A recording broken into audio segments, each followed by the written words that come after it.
Most people think talent is what makes the difference. But let me be real with you. It wasn't talent that actually got me here. It was a decision to show up consistently. I had to do this when no one was clapping, when I was told that I didn't have enough experience, even when the path to becoming a project manager wasn't clear.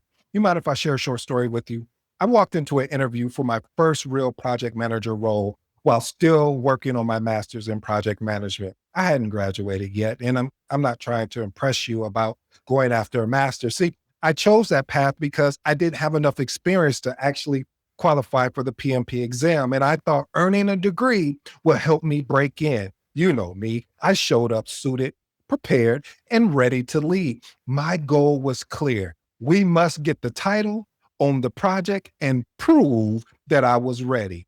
But the hiring manager took one look at my resume and said, "You got the theory, but not the experience." And just like that, everything I thought made me qualified suddenly felt insufficient.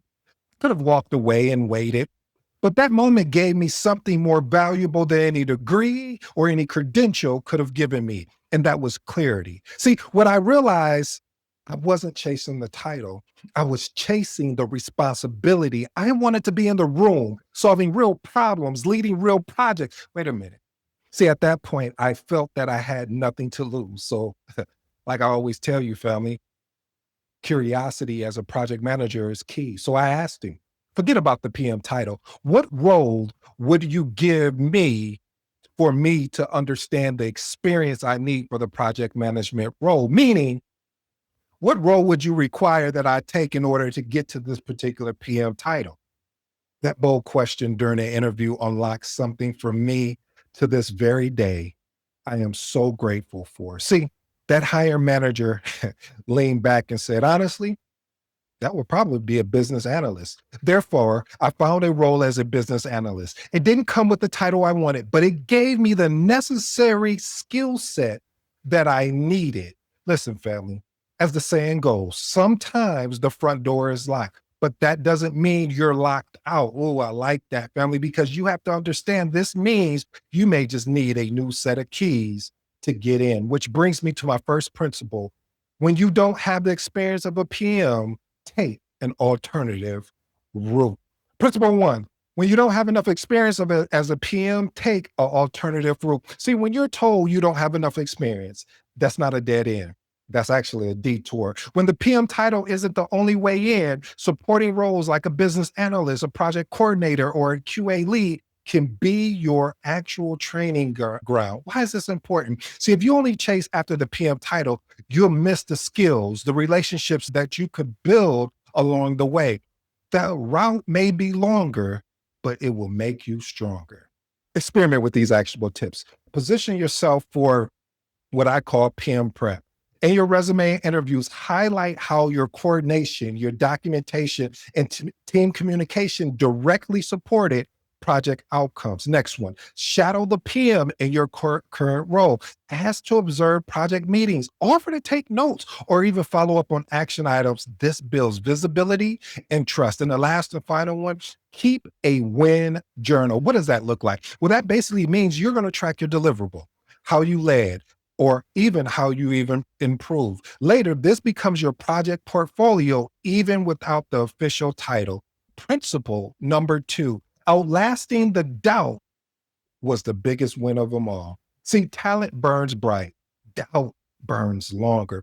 But showing up every day, even when you're second guessing yourself, is how you build the real confidence as well as the credibility. Why is this important? Most people quit before they even get good. They stay in the game, especially when you feel behind, is the unspoken edge that turns potential into performance. Experiment with these actionable tips.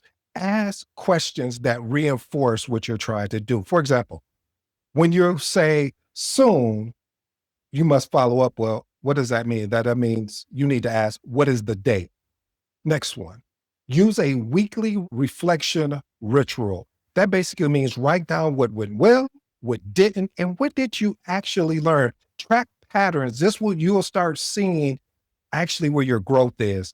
And the last and final one, remind yourself why you started. Keep your why visible, whether it's your family, whether it's freedom, freedom from a previous job that you were working, or just proving something to yourself. You need to find yourself like an anchor, meaning you need to be like an anchor on a ship and anchor exactly into it. Principle number three, ask the question everyone else is too embarrassed to ask. Curiosity wins. See, everyone is nodding and meeting, but few, and I do mean this, few are truly understanding. Asking the obvious question takes courage, but it clears the air. It uncovers assumptions and it drives clarity. Why is this important? Project managers aren't supposed to know everything.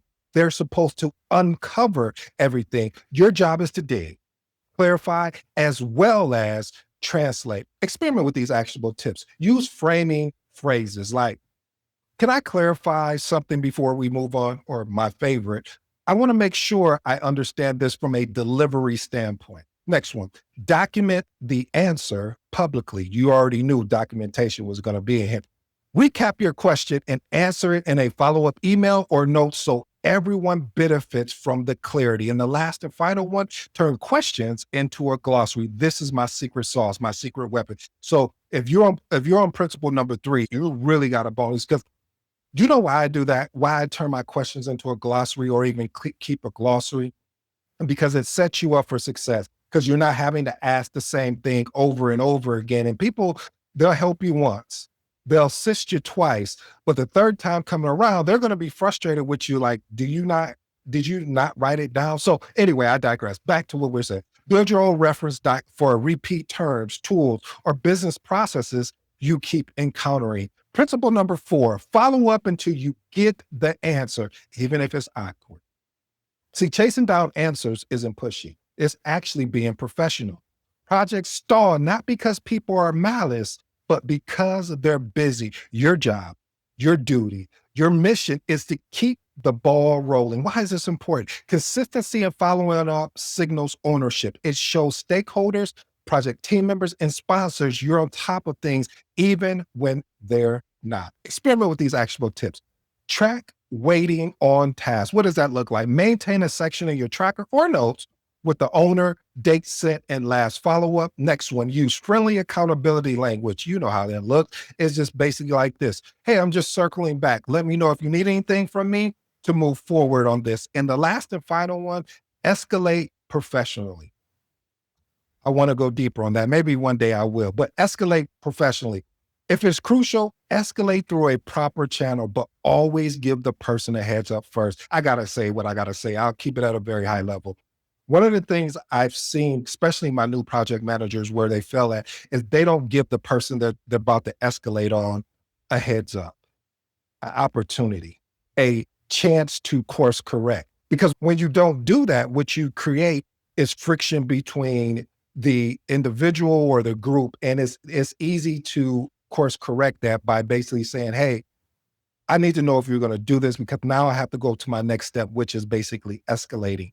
Anyway, I digress. Principle number five, feedback only hurts when you confuse it with an attack. See, feedback isn't a verdict on your worth. It's just data.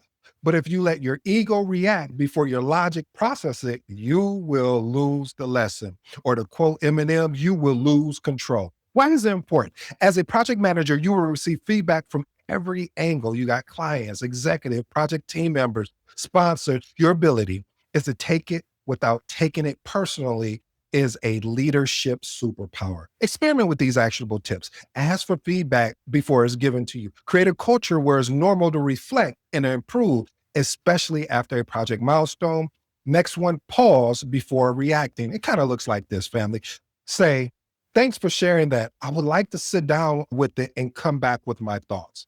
And last and final one, separate the delivery from the truth. Sometimes feedback is poorly delivered, but still holds a valuable message. Principle number six, taking a unwanted project gave me real experience. See, a lot of people want to avoid the ugly project, the one no one wants.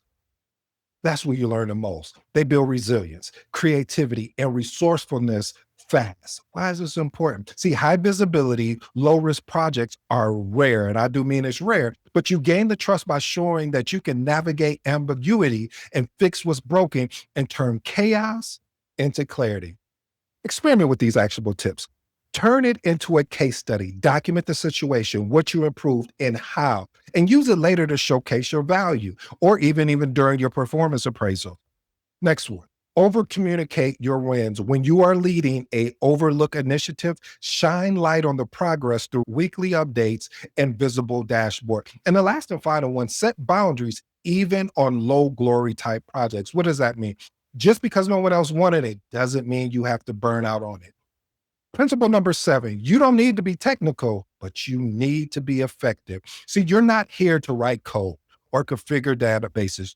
You're here to lead people, remove blockers, and deliver outcomes. Clarity and momentum are your tools of success. Why is this important? Many new PMs feel imposter syndrome in technical environments, but being non-technical isn't a liability, it's actually a strength. So you have the ability to bridge communication and drive progress. Now, I know I got some PMs out there to say, well, if they're non-technical, how are they going to bridge the communication gaps? Well, if someone that is technical, if they can't explain it to me, that I haven't done my job to ask the right probing questions. As a project manager, we have to ask those questions, and to a point where I'll even say, when I was getting started off and I wasn't that technical, I'll say, could you explain it like if you were explaining it to your kid that's 5 years old or that's 10 years old? Because you have to understand that we overcomplicate things sometimes. Well, if you get this API and do this, and okay, what is an API and why do we need it? You have to ask those probing questions, family. All right, let me go to experiment. Experiment with these actionable tips. Ask, what does success look like to the user? Shift the conversation from implementation to impact. Next one. Translate complexity. Build your skill in breaking down what's said and stand-ups into plain English updates for the stakeholder. And the last and final one, own the process. Lead daily scrums, retrospectives, or risk assessments like a pro. Your role is to orchestrate, not execute. Principle number 8, you don't need authority to be seen as a leader. See, leadership isn't about who signs off on the timesheet. It's about who people turn to for clarity, decisions, and confidence when things get messy. Why is this important? PM often lead without formal authority. Influence matters more than your title. You earn it through trust, through consistency, through competency, not just a job description. Experiment with these actionable tips. Lead with solutions, not problems. Don't just report blockers, propose next steps or solutions or trade-offs. Next one, model accountability. Do what you say you're going to do and follow up with others privately and respectably. Next one, create a space for others to shine. Make teammates feel heard, supported, and safe to fail forward. That, in my opinion, is real leadership. Well, family, if you stayed this long, I truly appreciate it. See, you don't need to be the smartest in the room. You don't need to have the perfect title or background. What you do need is consistency to show up, ask hard questions, follow through when others don't, and lead whether or not you have permission. Talent may open the door, but consistency is what keeps you in the room. If any part of this resonated with you, don't just take notes. Take the next step. Whether it's about asking the uncomfortable question or following up again or volunteering for a messy project, do something today your future self will thank you for later. I go by the name ED. For all you smart and intelligent folks out there, that just simply means Ed. Until next time.